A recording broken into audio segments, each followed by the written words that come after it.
کبھی کوئی خطا ہو جائے، غلطی ہو جائے، گناہ کا صدور ہو جائے اور انسان فوراً توبہ کر لے، فوراً رجوع کرے، پشیمانی اسے ہو جائے، عزم مصمم کر لے دوبارہ میں نہیں کروں گا، تو اللہ بخش دے گا۔ انما التوبۃ علی اللہ للذین یعملون السوء بجہالۃ ثم یتوبون من قریب، سورہ نساء میں فرمایا اللہ کے ذمے ہے ان لوگوں کی توبہ قبول کرنا۔ انما التوبۃ علی اللہ، اللہ کے ذمے ہے۔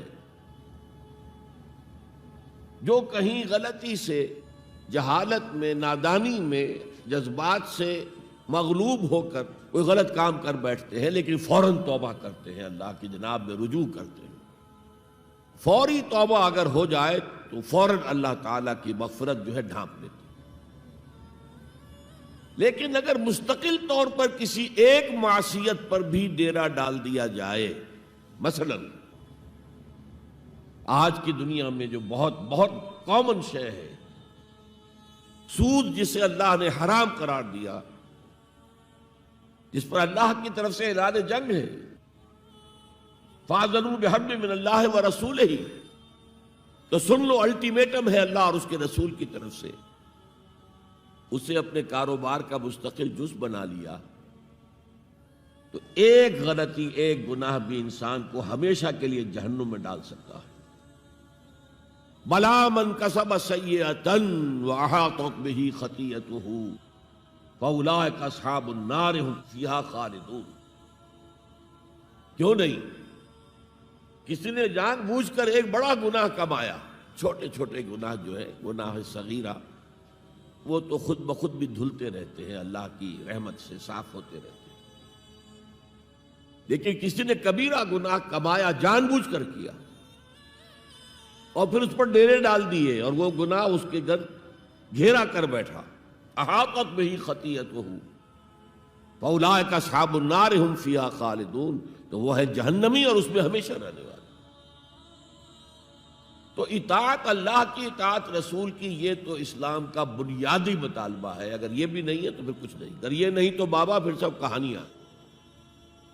اب ذرا اس سے قدم اوپر اٹھیے، اطاعت کے ساتھ محبت۔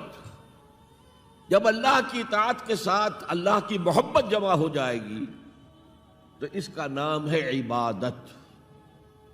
امام ابن تیمیہ رحمۃ اللہ علیہ کے جو شاگرد رشید ہیں، حافظ ابن قیم رحمۃ اللہ علیہ، انہوں نے عبادت کی ڈیفینیشن کی ہے۔ عبادت کیا ہے؟ العبادت تجمع اصلین، دو بنیادی چیزوں کو جمع کرنے سے عبادت وجود میں آتی ہے، غایت الحب وغایت الذل والخضوع، حد درجے کی اللہ کی محبت اور حد درجے میں اللہ کے سامنے گویا کہ پست ہو جانا، جھک جانا، بچھ جانا، انتہائی اطاعت، انتہائی محبت۔ انتہائی میں کیوں کہہ رہا ہوں؟ سورہ بقرہ کے 20ویں رکوع کی پہلی آیت ہے، والذین آمنوا اشد حبا للہ، اور جو لوگ صاحب ایمان ہوتے ہیں وہ شدید ترین ہوتے ہیں اللہ کی محبت میں۔ بعد میں یہ تو مثبت انداز ہے، منفی انداز میں جو آیت آئی ہے وہ بہت سخت وعید والی ہے، وہ میں بعد میں آپ کو سناؤں گا، تلاوت میں نے کی ہے۔ فارمولہ یہ ہے، اللہ کی اطاعت جمع شدید محبت برابر ہے عبادت کے، اور یہ عبادت جو ہے ہمارا مقصد تخلیق قرار دیا گیا۔ سورہ زاریات کی یہ آیت آپ میں سے حضرات کے علم میں ہوگی، وَمَا خَلَقْتُ الْجِنَّ وَالْإِنسَ إِلَّا لِيَعْبُدُونَ، میں نے جنوں اور انسانوں کو نہیں پیدا کیا مگر صرف اپنی عبادت کے لیے۔ یہ ہمارا مقصد تخلیق ہے۔ اس میں سے اطاعت والے حصے کی صحیح ترجمانی کی شیخ سعدی رحمۃ اللہ علیہ نے، زندگی آمد برائے بندگی، زندگی تو آئی ہے اطاعت کے لیے، بندگی کے لیے، غلامی کے لیے، عبدیت کے لیے۔ زندگی آمد برائے بندگی، زندگی بے بندگی شرمندگی۔ اگر اللہ کی بندگی ہی نہیں ہے تو سراسر شرمندگی ہے یہ، اور کچھ بھی نہیں۔ تو اللہ تعالیٰ کی عبادت جس کے لیے ہمیں پیدا کیا گیا، اسی کی دعوت تمام رسولوں نے دی۔ یا قوم اعبدوا اللہ ما لکم من الہ غیرہ، اے میری قوم کے لوگو اللہ کی عبادت کرو، تمہارا کوئی معبود اس کے سوا نہیں ہے۔ حضرت نوح کی دعوت بھی یہی تھی، حضرت ہود کی بھی یہی تھی، حضرت صالح کی بھی یہی تھی، حضرت شعیب کی بھی یہی تھی۔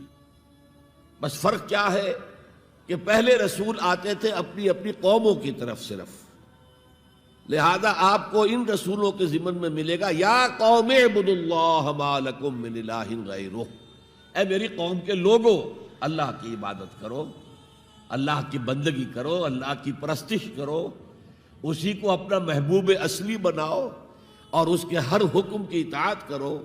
یا قوم اعبدوا اللہ ما لکم من الہ غیرہ۔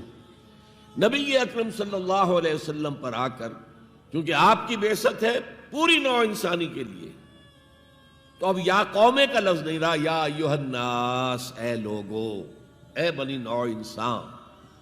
یا ایھا الناس اعبدوا ربکم الذی خلقکم والذین من قبلکم لعلکم تتقون، اے لوگو عبادت کرو، بندگی کرو، پرستش کرو اپنے اس رب کی جس نے تمہیں بھی پیدا کیا اور جو تم سے پہلے تھے ان کو بھی پیدا کیا، تاکہ تم بچ سکو۔ یہ کیوں کہا دوہرا کر تم سے پہلوں کو بھی پیدا کیا؟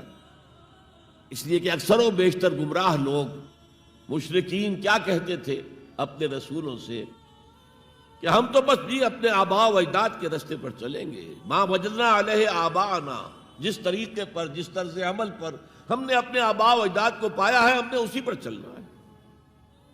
تو واضح کر دیا تم بھی مخلوق ہو، وہ بھی مخلوق تھے، تم بھی انسان ہو، وہ بھی انسان تھے، تم سے بھی غلطی ہو سکتی ہے، ان سے بھی ہو سکتی تھی، لہذا یہ اصول نہیں ہے کہ جو بھی آباء و اجداد کی ریتیں ہیں، رسمیں ہیں، طریقے ہیں اور جو ان کے عقیدے ہیں انہی کو آپ لے کر چلیں، بلکہ آپ تو تلاش کریں صحیح عقیدہ کیا ہے، صحیح زندگی گزارنے کا طریقہ کیا ہے، اس کو اختیار کریں۔ یا ایھا الناس اعبدوا ربکم الذی خلقکم والذین من قبلکم لعلکم تتقون، تاکہ تم بچ جاؤ جہنم کی آگ سے۔